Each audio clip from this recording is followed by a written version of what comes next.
She had a rounded little chin and a pretty, naturally pink, bow-shaped mouth, and tiny ears, and a smile that could have melted stone. "What are you doing here in a storm?" "I have to see Dalton Kirk," she said solemnly. "And it's urgent." "Tank?" Maeve asked blankly, using the youngest Kirk brother's affectionate nickname. "Yes."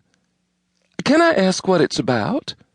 Maeve asked, confused, because she didn't think the family had any business dealings with Merissa. Merissa smiled gently. "I'm afraid not." "Oh. "Well, let me go get him then." "I'll wait here. I don't want to drip on the carpet," the young woman said with a laugh that sounded like silver bells.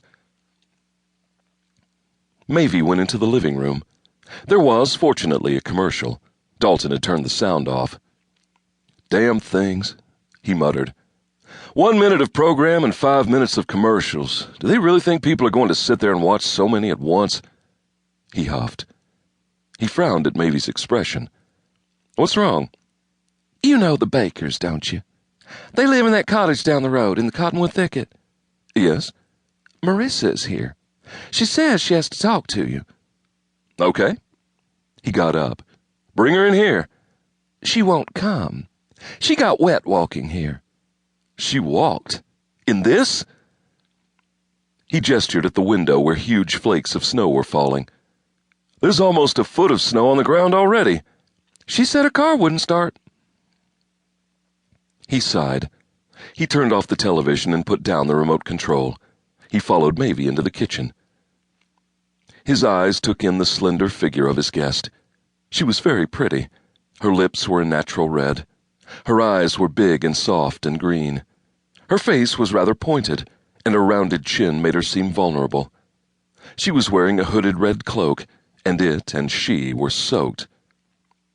"Merissa, isn't it?" he asked gently. She nodded. She was self-conscious around men. Afraid of them, too, really. She hoped it didn't show. Dalton was very big, like all the Kirk boys. He had jet-black hair and dark eyes and a lean, angular face. He was wearing jeans and boots and a chambray shirt. He didn't look like a very wealthy man at all.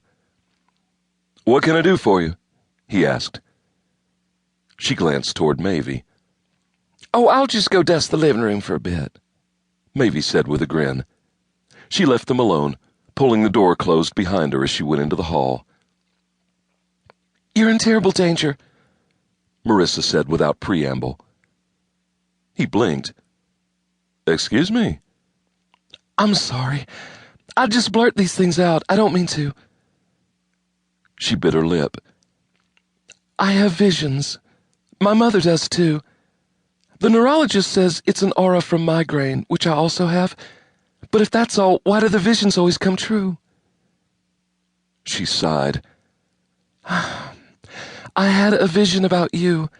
I had to tell you about it right away so you wouldn't be hurt." "Okay, I'm listening." Privately, he thought she needed a good psychologist more than a neurologist, but he wasn't going to say that. She was very young, barely 22 if he remembered correctly. "Go ahead." "You were attacked in Arizona by 4 men just a few months ago," she said. Her eyes were closed. If they hadn't been, she'd have seen Dalton's suddenly still posture and taut features. "One of the men with you was wearing a paisley shirt." "Damn!" She opened her eyes and grimaced as he glared at her. "How did you know that?" he asked, moving forward so fast that she backed up too quickly and stumbled into a chair, almost falling. She caught the table just in time. "Who told you?" he demanded, although he stopped going toward her. "Nobody told me. I saw it." She tried to explain. Heavens, he was fast. She'd never seen a man move like that. "Saw it how?" "In my head. It was a vision." She tried to explain. Her cheeks were flushed. He thought she was crazy.